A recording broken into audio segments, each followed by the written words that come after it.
Hi, I'm John S. Couch. I'm the author of The Art of Creative Rebellion and VP of Product Design at Hulu.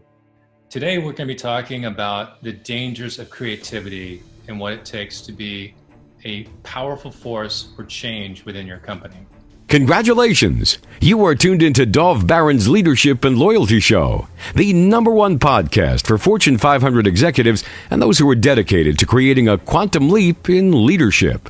Your host, Dov Baron. He's an executive mentor to leaders like you, a contributing writer for Entrepreneur Magazine, CEO World, and he's been featured on CNN, Fox, CBS, and many other notable sites. Dov Baron is an international business speaker who was named by Inc. magazine as one of the top 100 leadership speakers to hire. Now, over to Dov Baron. Welcome, dear friends, fans, and fellow aficionados of leadership excellence. Thank you for joining us on this episode of Leadership and Loyalty Tips for Executives. Let me ask you, what do you need to do to up-level your leadership? Do you need to be more innovative? Well, of course you do. But what does innovative really mean? Well, I put it to you that you can't be truly innovative unless you make room for being creative. The challenge is that as a corporate leader, you may have learned to suppress and even repress your creativity. Well, stay tuned because you're going to discover how to unlock your creativity in order to lead at a much higher level.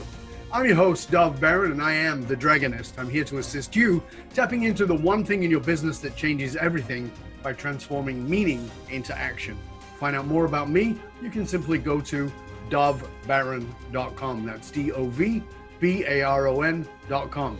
This episode of Leadership and Loyalty is brought to you by Magcast. Imagine having your own industry magazine. What would that do for your authority? Whether you're a coach or a content expert or an emerging brand, it's hard to stand out from the crowd. So what if you had a proven way to increase both your perceived authority and your professional status in the eyes of your market and got to do it all at once? This is your way to go from being invisible to getting a meeting with absolutely anyone. Find out more, go to magcast.co. That's magcast.co, where first-time publishers are creating thriving magazine businesses.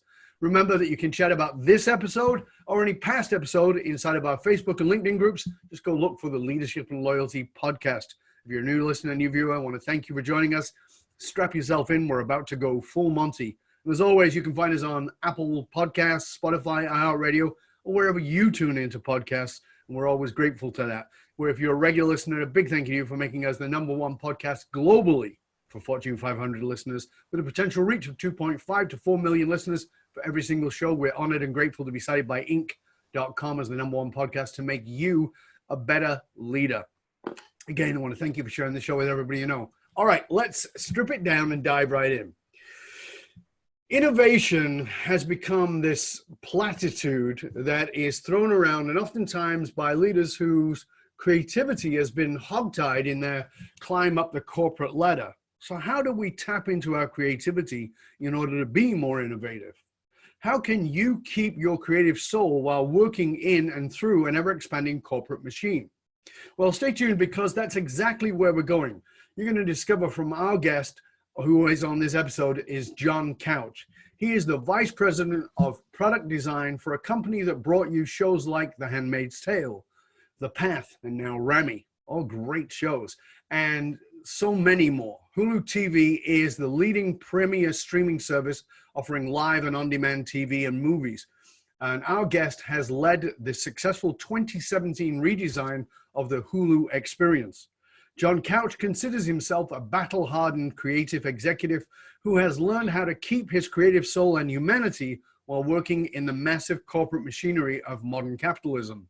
John is a writer of novels and screenwriting. He's an artist. You can see him create live on Instagram. He's also a designer who is dedicated to unlocking creativity in businesses, in his with coworkers, and in himself.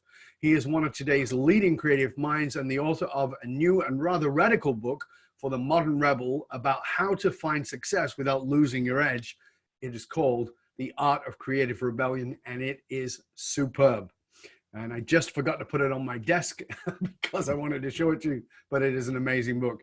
He is also featured guest on our totally binge-worthy other podcast, which is called Curiosity Bites. And I really encourage you to go over to Curiosity Bites and register for that show, because the shows are amazing. And you've got a 2-hour conversation with John going into many more subjects than just leadership, but in his philosophy on creativity. It's pretty powerful stuff. So ladies and gentlemen, please put your hands together and help me welcome my friend and yours, John Couch. Hey, John. Thank you, Doug. That's a hell of an introduction. Nice to see you again. Good to see you too, mate. Thanks for joining us. I really appreciate it. You know, I say at the beginning of the show that this is a question I ask everybody, because we live in this age of influencers, although I think that's a terrible title, but nonetheless. And one of the things I always want to know is, who is someone who we might not know or even consider who has been a major influence on you and on your leadership? Wow. There's, the usual suspects that people talk about, whether it's talking about Peter Drucker from a management perspective and the usual kind of business school books approach to it. But in reality, for me, a lot of my corporate influences have been really non-traditional. So there's a book called The Art Spirit by an artist named Robert Henry from the Ashcan School in 1910, 1920, really early times. And interesting enough, he kind of broke down and enlightened my thinking about creativity a long time ago. And interesting enough, I find that a lot of the things that influenced me over time were less the business books, less the how-to books, and there were really more books that were philosophical. So on one level, Robert Henry's take on creativity of starting with what you have and what you are and working from there was incredibly important. I would say from a strategic perspective, when I was a teenager, a book called The Book of Five Rings by Miyamoto Musashi, which is the book that the probably considered to be the greatest samurai of Japan wrote in the 16th century about strategy, literally 10 days before he died. And it's kind of the Sun Tzu art of war for Japan, but it's much thinner. And it actually was adopted by the Harvard Business School 30 years ago as a required reading. And in that book, it talked about how humans are essentially broken down into almost elements of wind, fire, and water, and the void, and talked about how you lead teams. And so in a lot of ways, what was interesting for me is the fact that this samurai talked about the fact that human beings are multivariate. So the metaphor for him was the idea that when you're actually pulling a troop together of people, you don't try to make one size fit all, but you actually acknowledge what people's capabilities and what their, lack of talents and what their great talents are without judgment. So the analogy was, you're building a house and some wood is used to support the house, and it's very maybe gnarly, but it's thick and it's strong, and you hide it behind the walls. And then you have veneer wood, which is very thin and perhaps very beautiful, and you put that towards the front. And the metaphor kind of goes on, with the idea that human beings are the same way, and that you wouldn't expect a thin, beautiful veneer wall to be a supporting column of wood within the house, in the same way that the metaphor goes when you're hiring people and when you're actually trying to build a culture, that you hire and you don't think, well, this person needs to conform into this particular role that I'm trying to fulfill. But you actually look at them and say, well, the role that I'm trying to fulfill is one part of the overall capabilities of this person that I'm hiring. And if you're, smart about it, I think what you do is you use the job description that you're putting out in the world as a way to attract talent. But if you do it correctly, the job itself is just one part of the overall capability of the person. So you can actually almost Venn diagram the needs between the business and what the personal needs are the person are. And if you can kind of do that crossover where they intersect, you can actually unlock 2 to 3x the capabilities of that person. So probably, long-winded answer to your question, but those two books were, interestingly enough, a huge influence to me. Yeah, I remember years ago coming across the Five Rings, and Yep. It might have been from a write-up about the Harvard Review or whatever it was. I can't remember at the time because it was a long time ago. But I remember finding it quite fascinating because it had, it was a sort of ancient book of psychology for me, the Yep. psychology of leadership. So it was like, wow, this is very interesting. So I mean, I always love that question because it brings out things in people that we wouldn't expect. Oftentimes, by the way, I just would say this, that oftentimes the answer is a school teacher. And I've always said that I think that probably one of the greatest undervalued jobs in the world is school teacher, because school teachers, they're right there as a level of influence, and they usually believed in something, a subject that we were like, yeah, whatever, and then they got us passionate about it. So it's always fascinating that it's not, it is the Peter Druckers, and it is the it is the Nelson Mandelas, and it is those kinds of people, but it's also these unknowns. And like you said, most people would have never heard of the Five Rings, and they would have never heard of these people. It's so wonderful to hear. Thank you. Appreciate it. To build on that, actually, I did write about in my book about a English teacher I had named Sue Smith. And I was, I think, a freshman in high school, and I wanted to get into her advanced placement class. And so going into summer break, I asked her, how can I join your class? And she said, here's a reading list. And she gave me a reading list of books that I needed to read over the summer and then come back to her. And so I misunderstood the assignment. I actually thought she wanted me to write a review of each book. And so I got my first strong influence of reading everything from Knut Hamsun's Hunger to Kafka, The Metamorphosis, to, Dickens, all the way through to Hemingway and Virginia Woolf. And the exposure to literature, probably, at the age of 15, was incredibly important to me because I spent the entirety of the summer reading over 25 novels and books. Wow. Like all these books that you think you should read and you never kind of read later on. I, being a teenager, had the time to do this. And so I went through each book, and I actually think I listed most of the books in my book, and did a full book report on each one. And so when I came back to school that summer, after summer, and going into the fall, I went in to see Sue Smith, and I brought in basically grocery bags full of books that I'd read, and then I put the entirety of all my reports onto her desk. And she looked at me, and she looked at the stack, and she was not terribly impressed. And she said, John, I just wanted you to read the books, and I wanted you to read like 10 of them, not all of them. And she goes, you read all of them and you wrote a report on each one? I said, yes.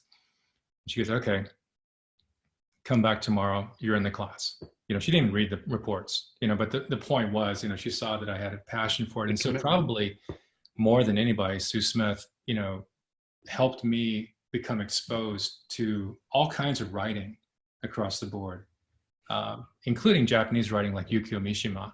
Mm-hmm. And because of that, I ended up becoming an avid reader. And to this day, I read on average about 2 books a week.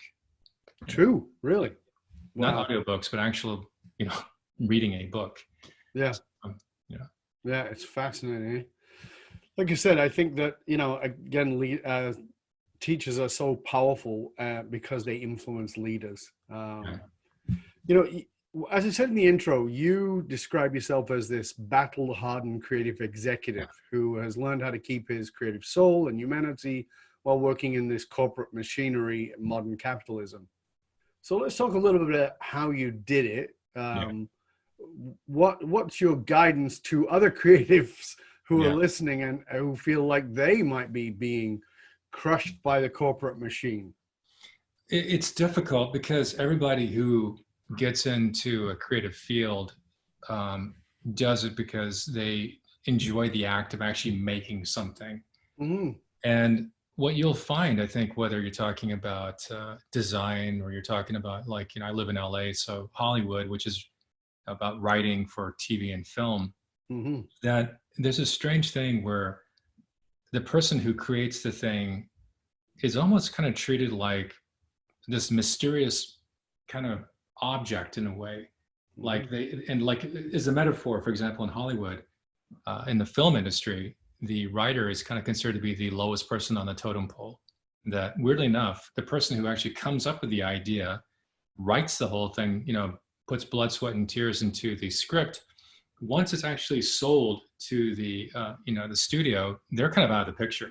And if they're allowed on set, that's a big deal. And it's a very strange kind of like thing where, okay, thank you very much for your creativity. We'll take it from here and package it and put it out into the distribution machine. And we'll come back to you if it's any good. One of the reasons why a lot of writers become TV writers is because it's flipped. The writer is actually the showrunner and becomes the most powerful person on the set because they realize that they need to keep using this person to keep writing episodically week to week or whatever the limited series are. But even then, there's kind of a strange tendency to treat both with veneration and also dismissal creative people. And going back into the field of design, one of the strange things about it is, number one, the word design can mean brand design, it can mean marketing design, it can mean communication design, it can mean product design, which is what I do.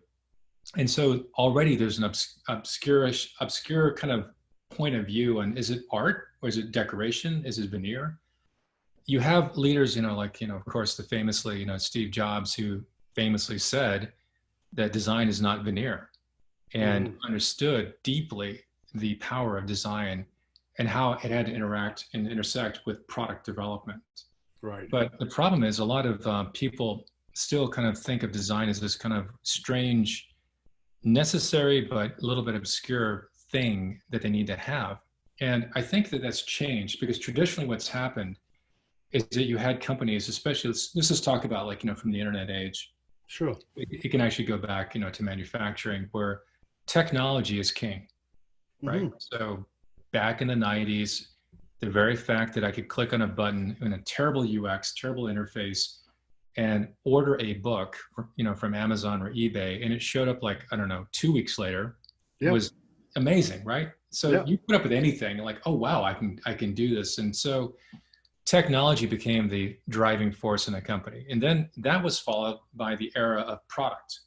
So then what happened over time is you realized that you needed to then define features and build out from the basic development of the product. So technologists were really good at actually making the thing, but product people were really good at looking at strategy, looking at where things are going, and then they were able to then essentially work with technologists to say, this is where we should go. And so we moved then a bit from that in the last 10 years towards more of a design-led thinking.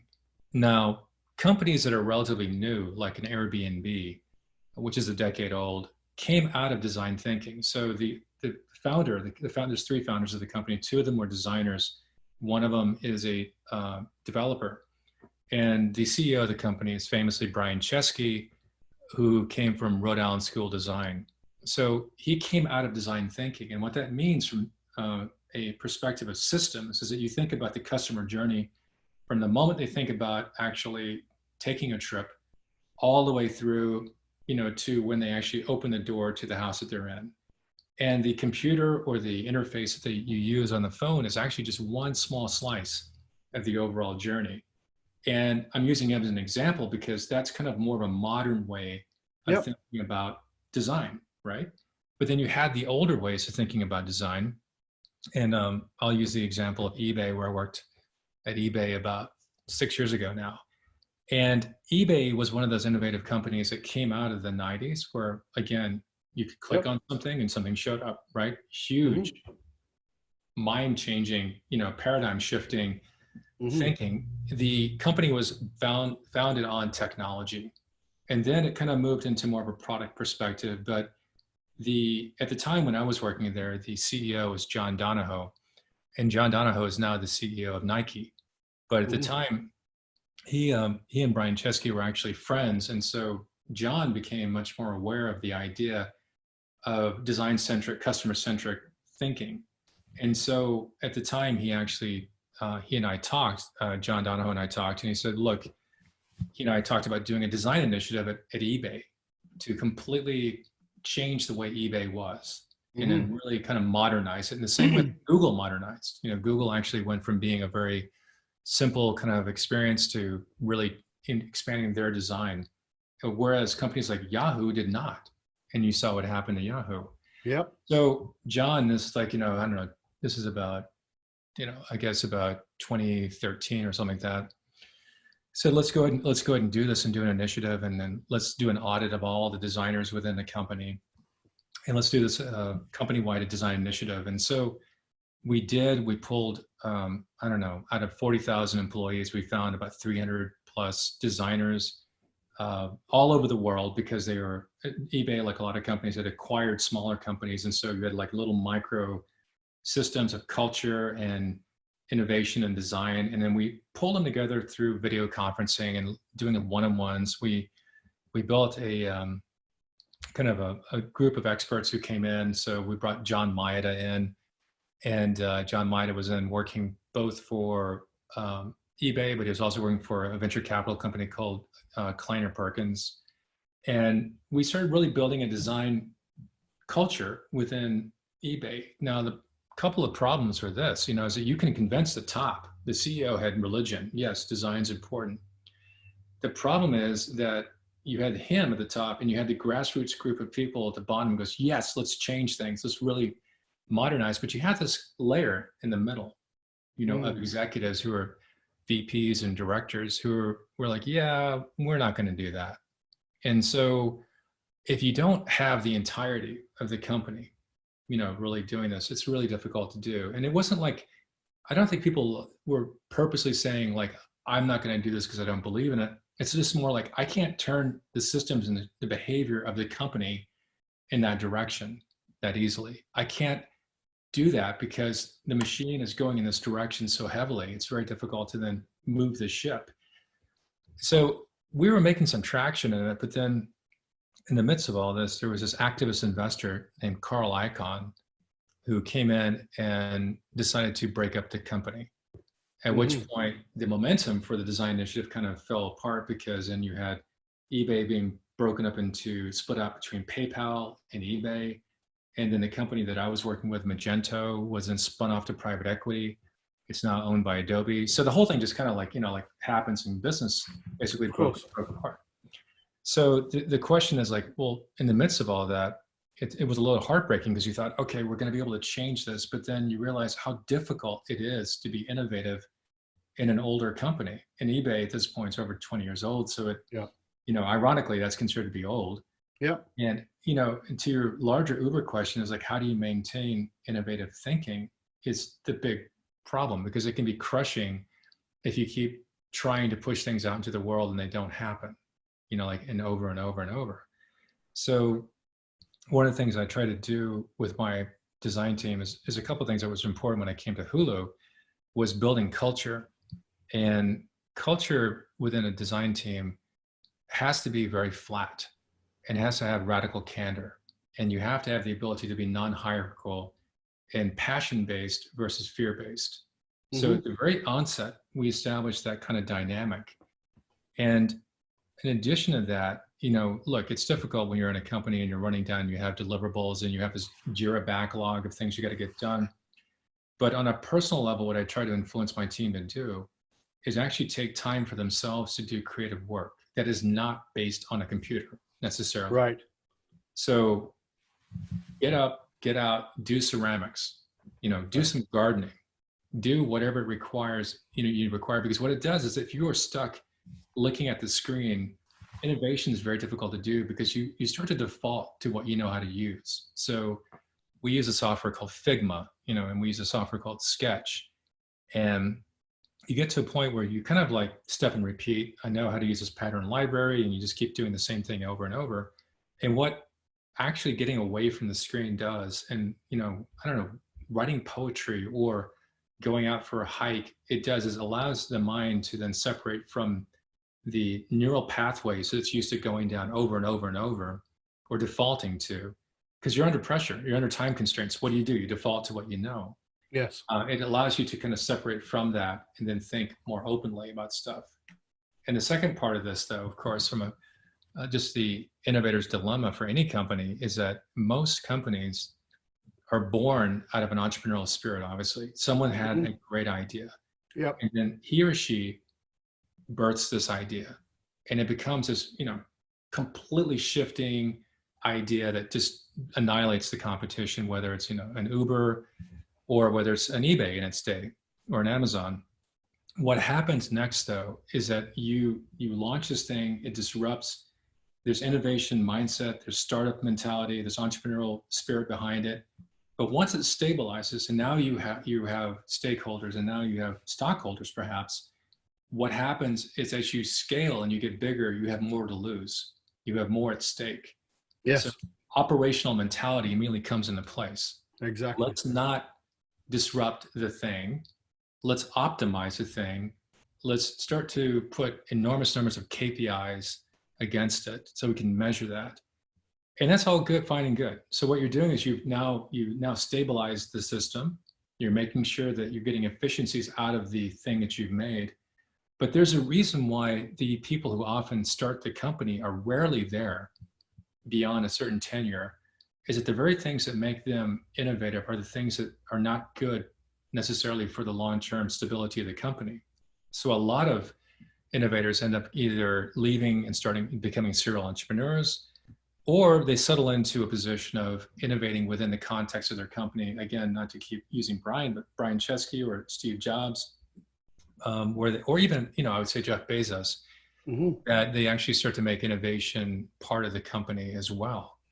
And most companies are loath to do that because, why would you want to do something that's disruptive to the main thing it's actually doing well, right? But isn't that the artist's dilemma in the corporate world? Because I've said for years that I think that entrepreneurship is, in my thinking, is an artist's work. You are looking for scraps of things that you'll put together, and you're seeing things in ways that other people can't see them, which is what the artist does, which is what the entrepreneur does. And then there comes a place where everybody's excited with that. There's, after concept, everybody's excited about it. They jump on board with it and they add to it, and it becomes collective, and there's still a growth, and now it's a collective growth, and we're all coming in together. And then it gets to a certain phase, and the next phase of it is, oh shit, this has grown so big, we need structure. And they start putting the structure on it, which you said is the KPIs and all the other stuff. And immediately that happens. Now it's more stable, but it is also sort of creatively suffocating in the process. So what I really want our listeners to understand, because I'm certain that there are leaders who are watching, listening to our show, who are indeed creative leaders, but feel constraints and understand, as you said, that they have to stay within the bounds of keeping this thing optimized and plowing through, but in the process feel like their creative soul is being crushed. And what I really want to help them to do is to bring that forward. So it seems like what you're saying is you have to go outside of that environment, i.e. your screen, and do something and be the artist, which means go do something else because you bring something from that, because you bring something from playing in your garden to the work that you wouldn't have brought by sitting in front of the screen. That you bring something from that other environment. So in order to keep the creative soul alive inside of the corporate machine, is it, in your mind, is it absolutely necessary for the creative leader to step away from that world and then bring something back to it? Yeah, and I think on a individual level, with my designers, I encourage them to do this, to get into a habit of being creatively involved in something that is not their work, so that they're not identified heavily with their title. Another thing that human beings tend to do is identify heavily with their title in their company, which is a good thing on one level, because you should have pride in your what you do. You should have pride in your company.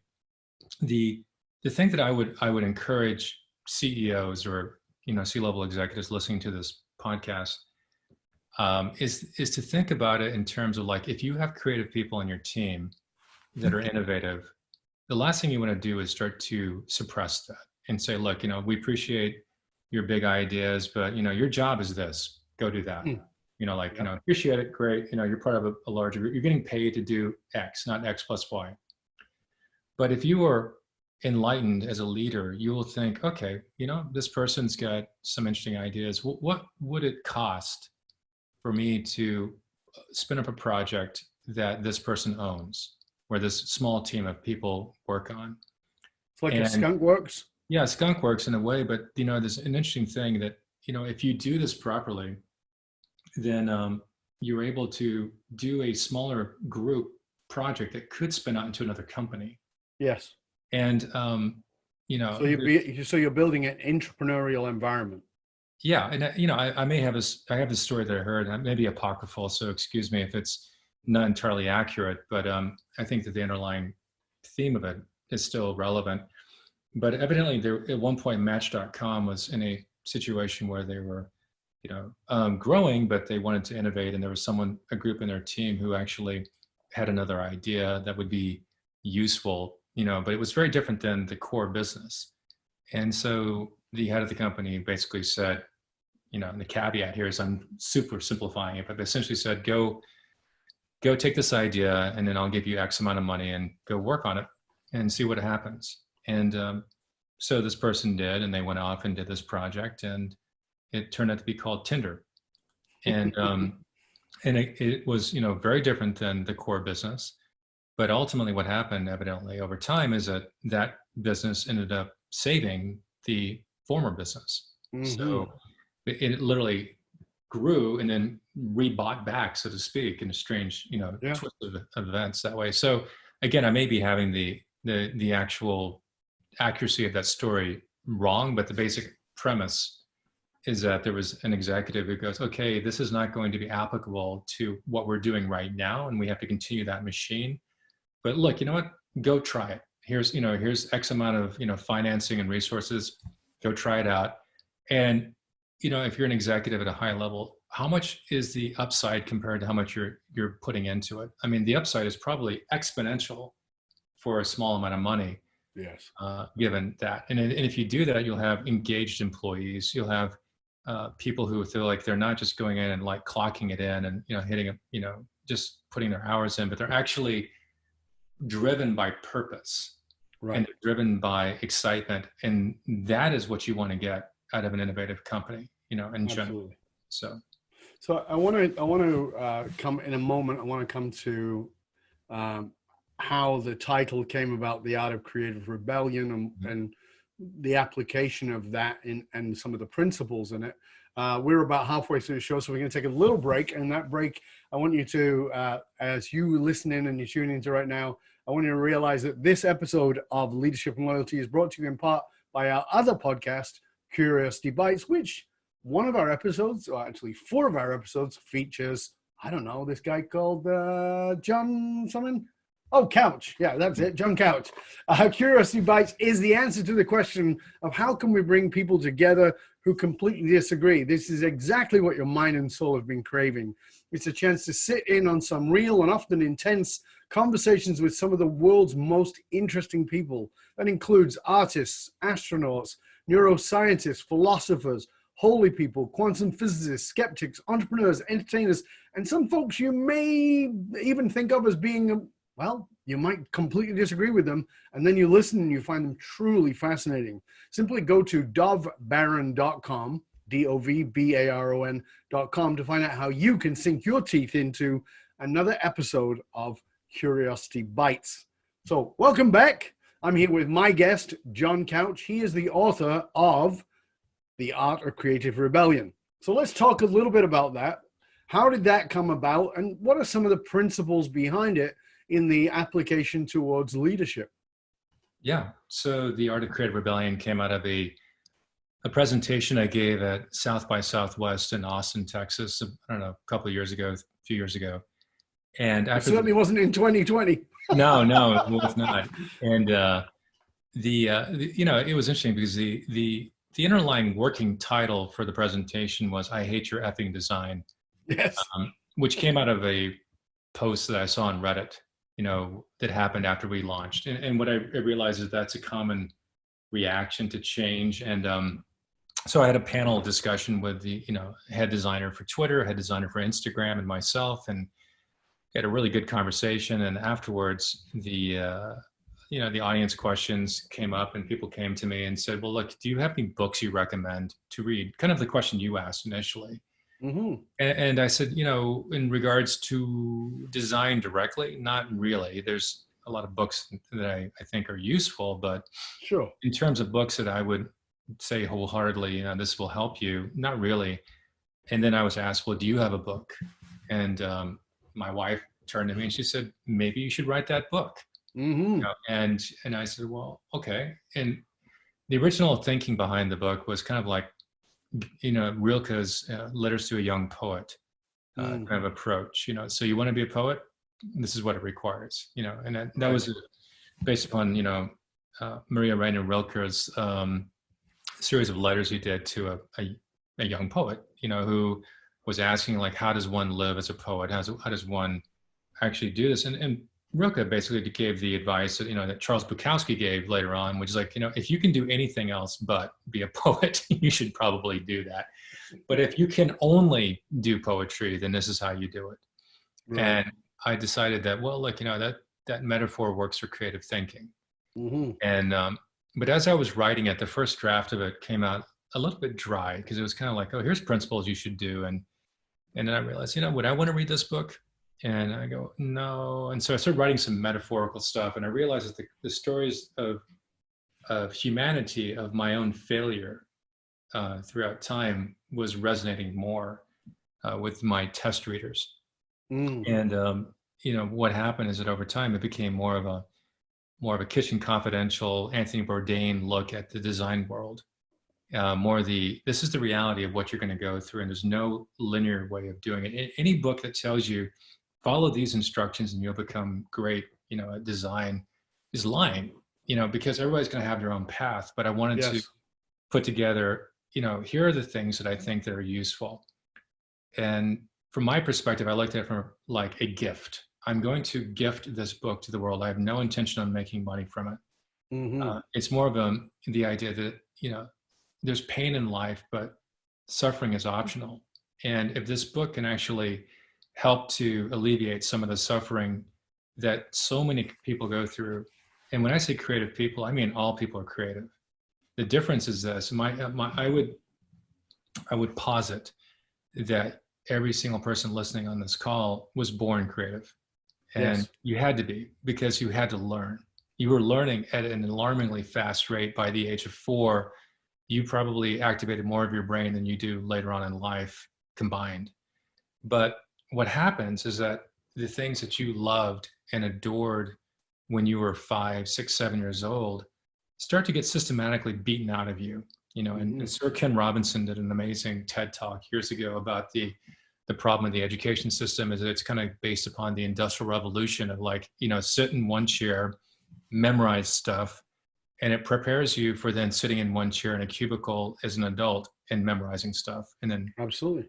And so that energy and love of learning and creative expression that you had probably as a young person, you probably still have now, whether you're in your 20s, your 30s, 40s, or 50s, or 60s, but you've lost connection to it. Yes. And what you find oftentimes is that people, at the age, let's say at age 27, 28, they're like, I'm not getting anywhere with this rock band. I'm not getting anywhere with this startup. I'm not getting anywhere with this, this book I've been trying to write for 5 years. I need to get a proper job. Mm-hmm. So one gets a proper job, and then that proper job starts to then cement in a little bit. It becomes the thing that you do and you start to identify with. And then you get a relationship, whether, husband, wife, whatever, long-term partner. And now you're in your mid-30s. And then let's say that you decide to have children. What happens is that now you are a label of, like, an employee, a boss, husband, wife, partner, parent. And by, I think a lot of the midlife crisis comes at the point that, like, you get to a point in your mid-40s of, like, what am I? What is it that I actually care about? I know what I do to make money. I know that I'm giving myself away throughout the day to make money to a company. I know that when I'm not making money for the company and myself, that I'm then supporting my family. But beyond that, what am I doing? And so I think a lot of behavior that comes out of not really knowing what that purpose is or what that fulfillment is leads to either an overindulgence in eating, or like kind of like buffering the pain in oneself. And that can be not just overeating or drinking or taking drugs or having an affair, but it can also be overworking out, or even overworking and putting too many hours into your job. And it's a huge imbalance, in Yeah, life. well, as we talked about on Curiosity Bites, I mean, the identity crisis we go through is, in my thinking, is the greatest thing that will ever happen to you, because it reminds you that you're not this. Right. That actually who you are is not the title you have or the job or the thing you do, that Mm-hmm. there's something far greater waiting to get out. And the identity crisis is, oh shit, I've been going down the wrong path. And it doesn't mean you've been going down the wrong path, but it does mean you've been going down a path that has denied parts of you that you now got to reclaim. And that is vital as a leader and as a human, that it is. And as you said, systemically and systematically, nothing supports us in being in that self, No. because we have the Prussian schooling system, which was, as you said, was built for the industrial age, and it strips all that away. So what are some of the, I want to make sure we get in some of these principles that you put forward in the book that can help leaders to reconnect to those parts of themselves. Yeah. So and create a creative rebellion. I would say that probably if you took away because I have like 28 principles in the book, but Sure. probably the most important one for me is culture. And it's used a lot, like the word innovation, but truly culture requires an environment which is inclusive. And it's become very relevant right now, the diversity and inclusion situation that we're in the moment that we're talking about, between the uprisings and the pandemic and everything else is pressuring us, because the thing that holds a group together is culture ultimately. And it's being stress tested heavily right now. So what that means is that you can have a mechanistic view of how human beings work in a company and say, look, I have this role, it needs to be done. You seem to have that skill set, go do it. And that's about all you know. Whereas I found that it was much more powerful if I got to know the people in my team and literally spent time one-on-ones finding out not only what they do and what their problems are within the context of the job, but I often know who their husband or wife or girlfriend or boyfriend is, what the name of their kids are, what the name of their dogs are or their cats. And it seems silly, but the more you understand the full context of a person, the more you can actually help them become better. Because if you don't, what happens is they will burn out. And when the stress starts to hit, they will feel not held, not supported, and then not trusting. And ultimately, if you do not have a culture of trust within a group, it will fall apart. Almost everybody in my career that I've seen who as a leader, who has led through kind of like command and control and fear, has in the short term, by the way, ascended very quickly. Yes. Well, it does work, short term. For fast ascension, it does, yeah. Long term, they fall off. And then, but unfortunately, what happens is often then they get a better job at some other company and they continue to do the same misbehavior as they go forward.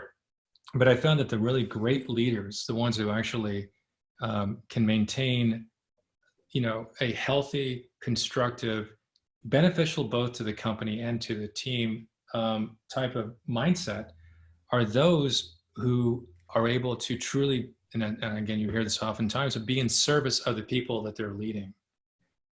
Because what happens is that there's this mentality of like, I fought my way to the top. I'm at the top of the pyramid. I went through a lot of shit. You're going to go through shit too. Like it's I walked 10 miles to school. You need to walk 10 miles to school too. And also that's stupid. Like I walked 10 miles to school. You should never have to walk 10 miles through school. I hope you never have to do that. But I think if you do the opposite, where you're like, I need to do the opposite of what I've been experiencing. So a lot of my learnings have actually come from really bad examples, terrible teachers, terrible mentors, terrible bosses. And I thought, okay, I can either become the abused child who becomes the abusive boss parent, so to speak, or I can learn from this and like not do that consciously, Mm-hmm. figure out. So of all the principles, that I talk about in the book, if there's one that I think that really I cannot emphasize enough, is that culture is truly king. Because if you bring culture into the healthy culture in, one of radical candor, the ability to have trust within the team, you can move mountains. And then people who are high on the culture quotient within your team can learn. You can learn craft. You can learn how to become better at your job. What you can't learn is character. It's a very difficult thing. Like once someone is fully baked as an adult into whatever path they're in, unless they're an extraordinary human being, which you wouldn't be having a problem with them fitting or not fitting in that case. But if they are of a certain mindset, which is generally ego based, very much about taking credit, getting credit, needing to be validated, then you're in trouble. Mm-hmm. So that's just one example, that I would emphasize heavily as being important. Now you talked about right there that many of your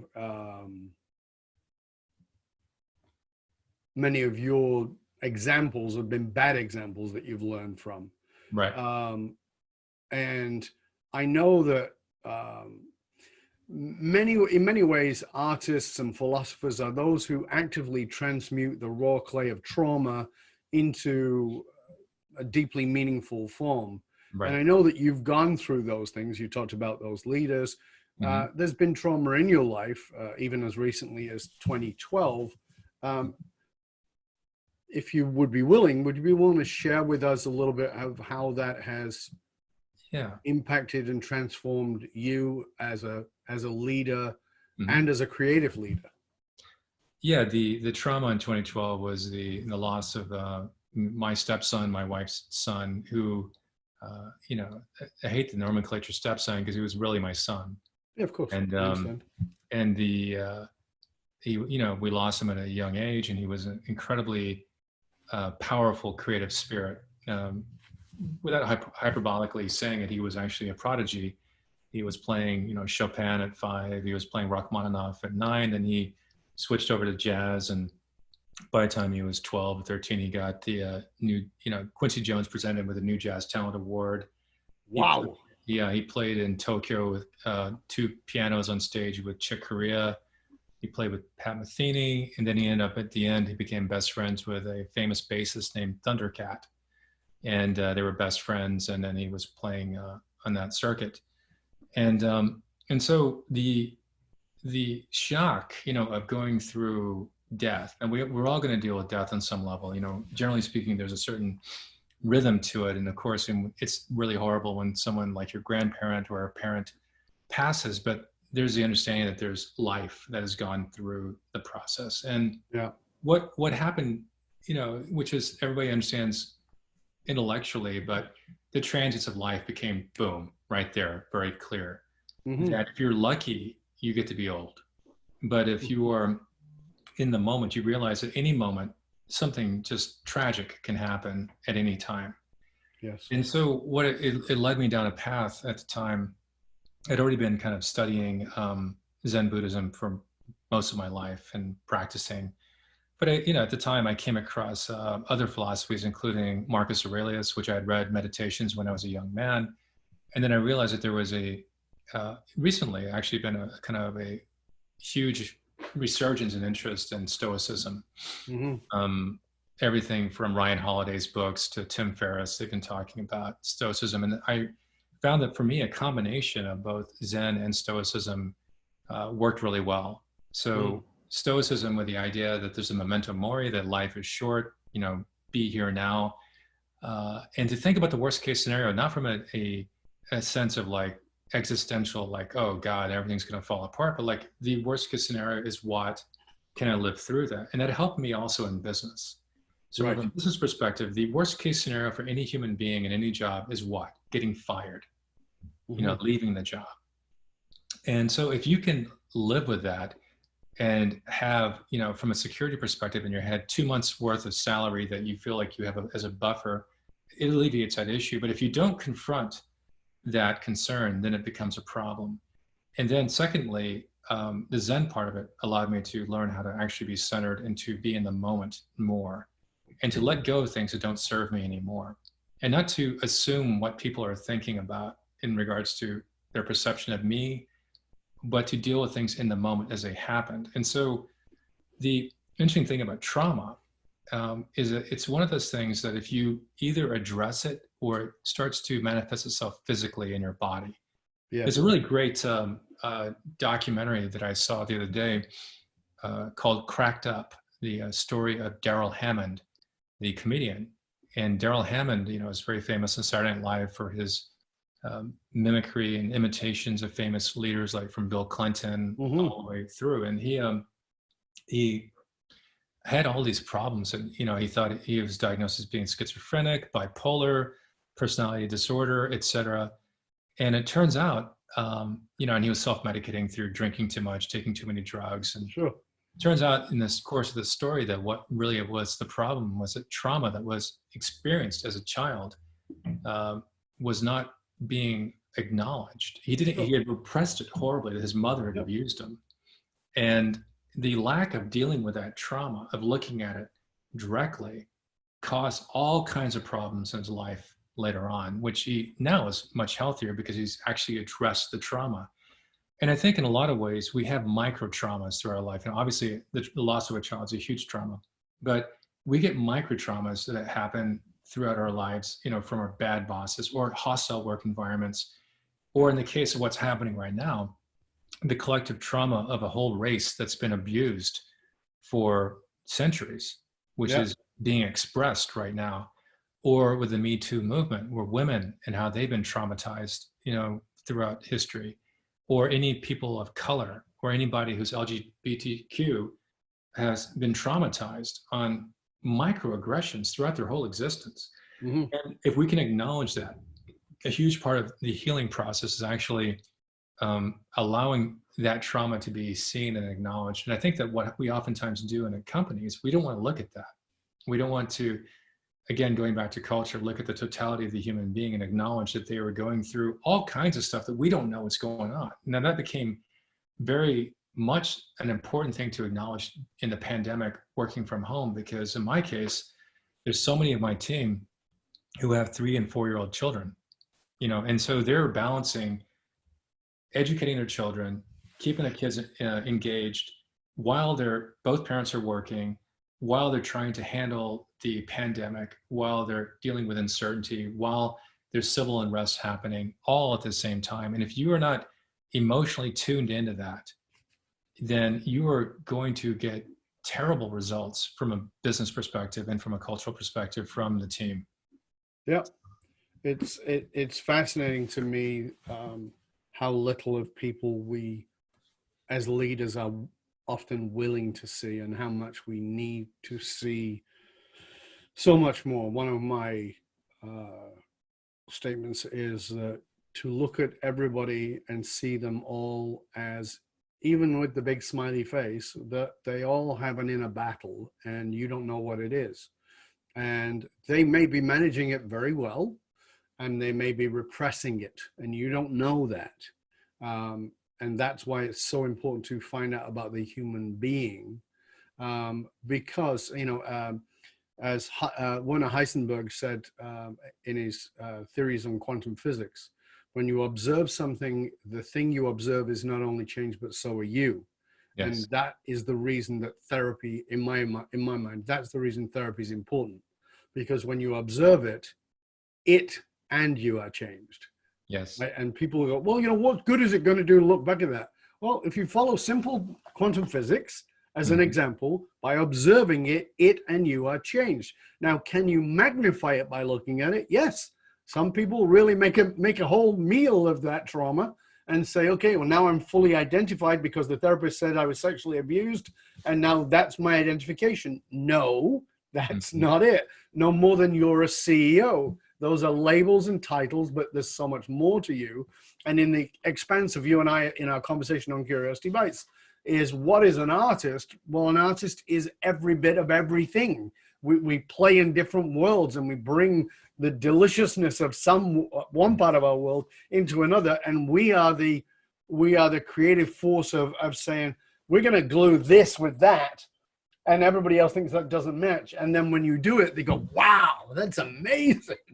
Right? But everything that's an innovation in business and in leadership and in humans has come out of sticking two things together that don't really fit. How can I put 1,000 albums on a little thing that's the size of a matchbox? That doesn't work. Yep. I mean, I can't shove the album in there. How does it go? Right. Yep. And then we've got an iPod, right? And everything that's come out of that. So it's really, I love that idea, John. I love that you bring in people to, you know, the creativity in its source is really about bringing so many things together and looking at things as maybe fractured, but part of a big collective, and that we've got to go down and knock down the walls that exist within ourselves as leaders, psychologically, and also within the people that we are working with and leading in order to bring them to that place of greater levels of creativity. Yep, no, totally. Not to get totally metaphysical, but I tend to get that way when I'm talking to you. What I try to tell a lot of the people I work with, you know, is that reality is we are here for a very short period of time. And we're this strange life form that's on a large clod of dirt hurtling through an infinite void of space, you know, for a bit of time where we don't really know what's going on a macro level. And so the reason why I level up when I'm talking to people when they're dealing with trauma in the moment or a challenge in the moment is like really on a macro scale, how important is this? You know, the really getting into a point of like, is this as important as you think it is? Is this thing that you are freaking out about, this email that you're dealing with or this issue, going to be something you think about in a week or even in 48 hours? Is it really worth getting that upset about? And it's difficult because we're emotional beings. The first thing we do is we react like this. And anger is the most prevalent reaction that I deal with. And anger is always based upon fear and uncertainty. So the reaction is like, I don't know what that is. And it's probably back in our biology, you know, going back to our DNA. I don't know what that thing is. Immediately get ready to attack it. Is it a bear? Where's my spear? Oh, it's a tree. Okay, fine. You know, but there's an immediate sense of like the unknown is dangerous. And that's why I think I wrote about this years ago. I think that artists are dangerous people. Yeah. Not because we are, but because we're perceived that way, because we bring something new and all change is perceived by the ego as threat. So yes. Artists are dangerous people. I wrote a piece that I'm putting together right now for how to create a diverse board, yes. Right? And the importance of diversity on boards, a board of advisors. And I said the three most powerful engines of change are the youth who say, stuff it, I'm not putting up with this. Yeah. And their anger spills out onto the streets with whatever it is. The artists who are actors, writers, singers, poets, any form of art you want to choose, because they allow us to see things we've not been willing to see. They allow us to look at it from a different way, maybe even laugh at it if they're a comedic artist. And women. Yes. And women because they whisper into the ears of infants who are in turn whispering into the unconscious mind of the future leaders of the world. And right. Those three great forces are all demeaned. We demean the youth as we don't know anything. We demean the artist as you're not practical, and we demean women, and we have done for as long as time immemorial. And these are the engines of great change that are bringing to the surface the events that we're dealing with today, that we as leaders must really step into. And by virtue of that, as I said, I think that artists are seen as dangerous.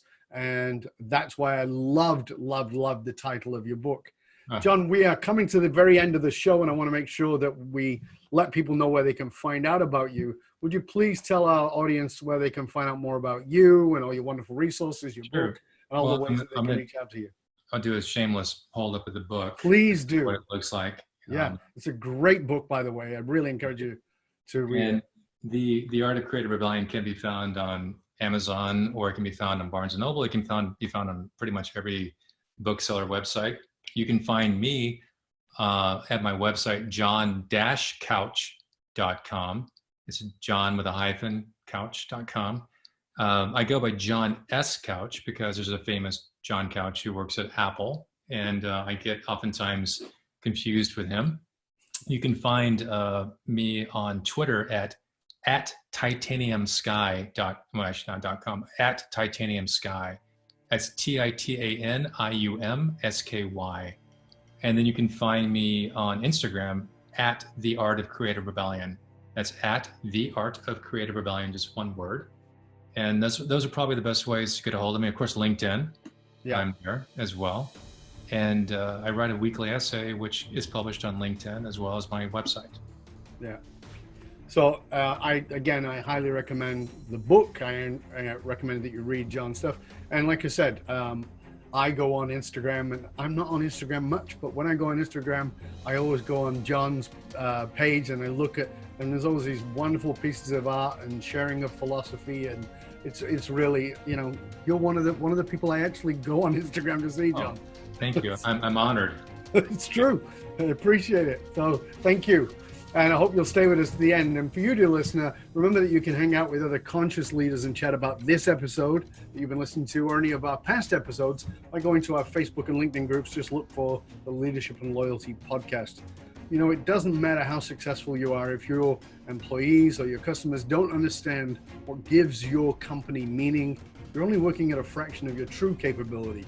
To find out how you can hire me, Dov Baron, as a speaker or leadership strategist for yourself or your organization, go to dovbaron.com. That's DOVBARON.com. Because unified meaning, or as we call it, finding your dragon fire, is the one single monolithic difference between mediocrity and greatness in all individuals and companies. I want to thank you for sharing the show with everybody you know. Till next time, stay curious, my friend. Stay curious about the artist, the creative that is within you, that when you tap into it will make you a far better leader. I'm Dov Baron, and I'm here to assist you tapping into your dragon fire to reach that next level of clarity, focus, purpose, and profit in your business, your life, and your leadership impact. And I am out.